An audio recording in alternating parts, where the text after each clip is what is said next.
Hello, ഇന്നൊരു healthy recipe ആയിട്ടാണ് വന്നിട്ടുള്ളത്. ചെറുപയറും നേന്ത്രപ്പഴവും ഉണ്ടെങ്കിൽ നമുക്ക് രാവിലെയോ അതുപോലെ തന്നെ വൈകിട്ട് ചായയുടെ കൂടെയൊക്കെ കഴിക്കാൻ പറ്റിയ നല്ലൊരു പലഹാരത്തിൻ്റെ റെസിപ്പിയാണ് ഇന്ന് കാണിക്കുന്നത്. അപ്പോൾ നമുക്ക് ഒട്ടും സമയം കളയാതെ ടേസ്റ്റി ആയിട്ടുള്ള അതുപോലെ ഹെൽത്തി ആയിട്ടുള്ള റെസിപ്പി എങ്ങനെ തയ്യാറാക്കാമെന്ന് നോക്കാം. അപ്പോൾ അതിനായിട്ട് ഞാനിപ്പോൾ ഇവിടെ ഒരു 1/2 കപ്പ് ചെറുപയർ ഇതുപോലെ 4 മണിക്കൂർ ഒന്ന് വെള്ളത്തിൽ കുതിർത്തി വെച്ചിട്ടുണ്ട്. ഇനി നമുക്ക് നന്നായിട്ടൊന്ന് കഴുകിയെടുത്തിട്ട് കുക്കറിലേക്ക് ഇട്ട് കൊടുക്കാം.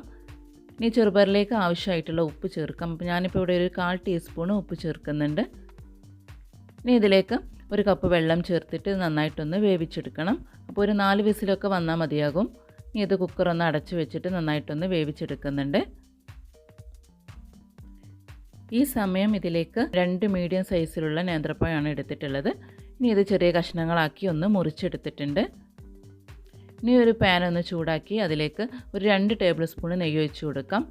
അപ്പോൾ നെയ്യ് തന്നെ എടുക്കുന്നതാവും കൂടുതലും ടേസ്റ്റ്. നെയ്യ് ഒന്ന് ചൂടായി വരുന്ന സമയത്തിലേക്ക് ഒരു 2 ടേബിൾ സ്പൂൺ കാഷ്യൂനട്ട് ഇട്ട് കൊടുക്കുന്നുണ്ട്. ഇനി ഇതൊന്നൊരു ബ്രൗൺ നിറമായിട്ട് വരുന്നവരെ ഒന്ന് സോട്ട് ചെയ്തെടുക്കാം. ഇപ്പോൾ ബ്രൗൺ നിറമായി വന്നതിന് ശേഷം നമ്മൾ അരിഞ്ഞു വെച്ചിരിക്കുന്ന നേന്ത്രപ്പഴം ഇതിലേക്ക് ഇട്ട് കൊടുത്തിട്ട് നന്നായിട്ടൊന്ന് സോട്ട് ചെയ്തെടുക്കുന്നുണ്ട്. ഇനി ഇതൊരു പകുതി വേവാകുന്ന സമയത്ത് ഇതിലേക്ക് 1/2 കപ്പ് ചിരകിയ തേങ്ങ ചേർത്ത് കൊടുക്കുന്നുണ്ട്.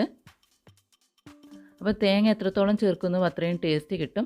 ഞാനിപ്പോൾ ഇവിടെ ഒരു 1/2 കപ്പ് ചിരകിയ തേങ്ങയാണ് ഇട്ട് കൊടുത്തിട്ടുള്ളത്.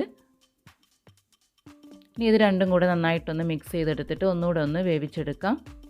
ഇപ്പോൾ നന്നായിട്ടൊന്ന് കുക്കായി വന്നിട്ടുണ്ട്. ഇനി ഇതിൻ്റെ തീ ഓഫ് ചെയ്ത് നമുക്കിതൊന്ന് മാറ്റി വെക്കാം. ഈ സമയത്ത് ഒരു സോസ് പാനിലേക്ക് ഞാൻ 1 കഷ്ണം ശർക്കര ഇട്ട് കൊടുത്തിട്ടുണ്ട്.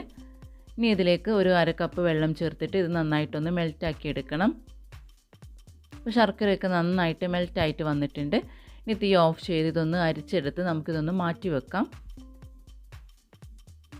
ഇനി നമുക്ക് ചെറുപയർ വെന്തോന്ന് നോക്കാം. അപ്പോൾ ചെറുപയറൊക്കെ അത്യാവശ്യം നന്നായിട്ട് വെന്ത് വന്നിട്ടുണ്ട്. ഒരുപാട് അങ്ങ് ഉടഞ്ഞു പോകരുത്. അപ്പോൾ ഇത് കറക്റ്റായിട്ട് തന്നെ വെന്ത് കിട്ടിയിട്ടുണ്ട്. ഇനി നമുക്കിതിലേക്ക് നമ്മൾ ഉരുക്കി വെച്ച ശർക്കരപ്പാനി ചേർത്ത് കൊടുക്കാം.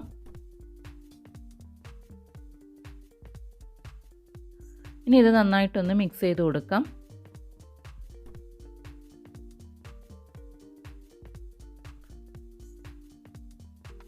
ഇനി ഇതിലേക്ക് അടുത്തായിട്ട് ചേർക്കേണ്ടത് നമ്മൾ വഴറ്റി വെച്ച നേന്ത്രപ്പഴത്തിൻ്റെ കൂട്ടാണ്. അതിലേക്ക് ഇട്ട് കൊടുക്കുന്നുണ്ട്. ഇനി നേന്ത്രപ്പഴം ഇട്ടിട്ട് നന്നായിട്ടൊന്ന് മിക്സ് ചെയ്ത് കൊടുക്കാം. ഒരുപാട് അങ്ങ് ഉടച്ചെടുക്കേണ്ട ആവശ്യമൊന്നുമില്ല. ചെറുതായിട്ടൊന്ന് മിക്സ് ചെയ്തെടുത്താൽ മതി. പിന്നെ മധുരമൊക്കെ നമ്മുടെ ഇഷ്ടത്തിന് അനുസരിച്ചിട്ടാണ്. ഞാനിപ്പോൾ 1 കഷ്ണം ശർക്കര എടുത്തിട്ടുള്ളൂ. അപ്പോൾ നിങ്ങൾക്ക് മധുരം കൂടുതൽ വേണമെങ്കിൽ 2 കഷ്ണം ശർക്കരയൊക്കെ എടുത്തിട്ട് ഉരുക്കി ചേർത്താൽ മതി. ഇതിപ്പോൾ കറക്റ്റായിട്ടുള്ള ഒരു മധുരമാണ് ഉള്ളത്. നന്നായിട്ട് മിക്സ് ചെയ്തെടുത്തിട്ടുണ്ട്. ഇതിലേക്ക് നല്ലൊരു ഫ്ലേവറിന് വേണ്ടിയിട്ട് ഞാനിപ്പോൾ ഒരു 1/4 ടീസ്പൂൺ ഏലക്കാപ്പൊടി കൂടെ ചേർക്കുന്നുണ്ട്. ഇത് ഓപ്ഷണലാണ്, വേണമെങ്കിൽ മാത്രം ചേർത്ത് കൊടുത്താൽ മതി. എന്നിട്ട് വീണ്ടും ഒന്ന് മിക്സ് ചെയ്തെടുത്തിട്ടുണ്ട്. നമുക്കിതിൻ്റെ തീ ഓഫ് ചെയ്തിട്ട് ഇതൊന്ന് സെർവ് ചെയ്യാം. അപ്പോൾ നമ്മുടെ ടേസ്റ്റി ആയിട്ടുള്ള വളരെ ഹെൽത്തി ആയിട്ടുള്ള ഈ പലഹാരം ഇപ്പോൾ ഇവിടെ റെഡി ആയിട്ടുണ്ട്. അപ്പോൾ എല്ലാവരും ഒന്ന് ട്രൈ ചെയ്ത് നോക്കി നിങ്ങളുടെ ഫീഡ്ബാക്ക്സ് അറിയിക്കണം. അപ്പോൾ നിങ്ങൾക്ക് എൻ്റെ വീഡിയോ ഇഷ്ടപ്പെട്ടാൽ നമ്മുടെ ചാനൽ സബ്സ്ക്രൈബ് ചെയ്യാനും ലൈക്ക് ചെയ്യാനും ഷെയർ ചെയ്യാനും ഒന്നും മറക്കരുത്. വീണ്ടും മറ്റൊരു ഈസി ആയിട്ടുള്ള റെസിപ്പിയുമായിട്ട് ഞാൻ വരുന്നതാണ്. താങ്ക്